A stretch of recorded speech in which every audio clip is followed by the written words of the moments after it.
Following county, Mason, Kentucky.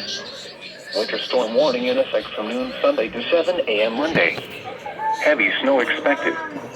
Total snow accumulations of 3 to 5 inches with locally higher amounts. Some brief mixing with sleet or freezing rain is also possible, with little to no ice accumulation expected. Travel could be very difficult. The hazardous conditions could impact the Monday morning commute.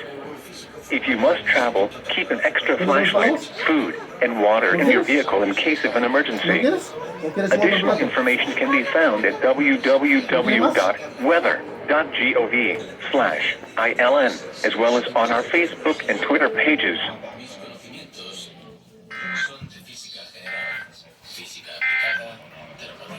Now looking at the weather patterns affecting the southern Great Lakes.